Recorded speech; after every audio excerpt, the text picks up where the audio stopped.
U.S. dollar somewhat mixed in the early hours of Monday. Before we start, a quick word from our sponsor. This video is brought to you by XNest, the world's leading retail brokerage firm offering ultra-fast execution and no overnight fees. Look for a link in the description below.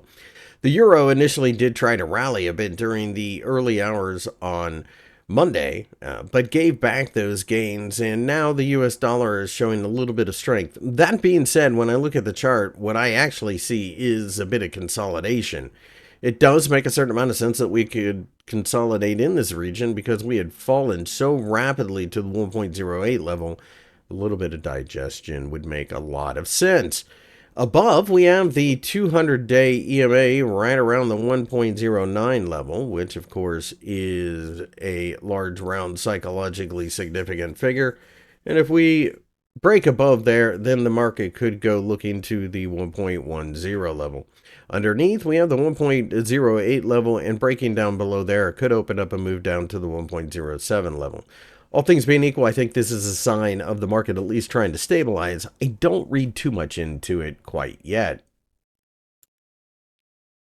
The US dollar initially fell against the Japanese yen, but has turned around and is racing towards that crucial 150 yen level yet again on Monday morning. If we can clear this area, maybe somewhere near the 150.50 yen level, then I think this pair really starts to take off. I do expect that to happen sooner or later because, quite frankly, the interest rate differential favors the US dollar so much, and of course, the Bank of Japan has recently admitted over the course of the last couple of weeks that they cannot raise interest rates or tighten monetary policy any further.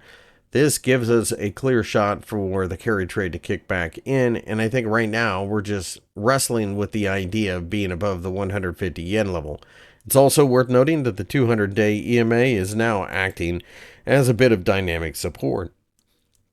The Australian dollar did initially try to rally a bit during the day, but has fallen some.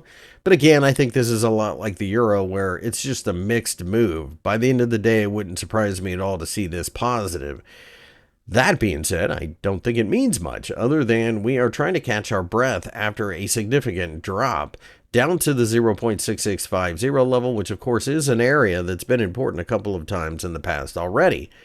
It is probably worth noting that we are stuck between the 50-day EMA and the 200-day EMA indicators, so I think it all ties together quite nicely for a situation where people are trying to sort out whether or not we can form a floor here. If we can, then the market is likely to go much higher. If we break down below the 0.6650 level, that's a really bad sign, and at that point, I would anticipate not only would the Australian dollar be falling, but probably most other currencies against the greenback. If you enjoyed the video, give me a thumbs up and subscribe.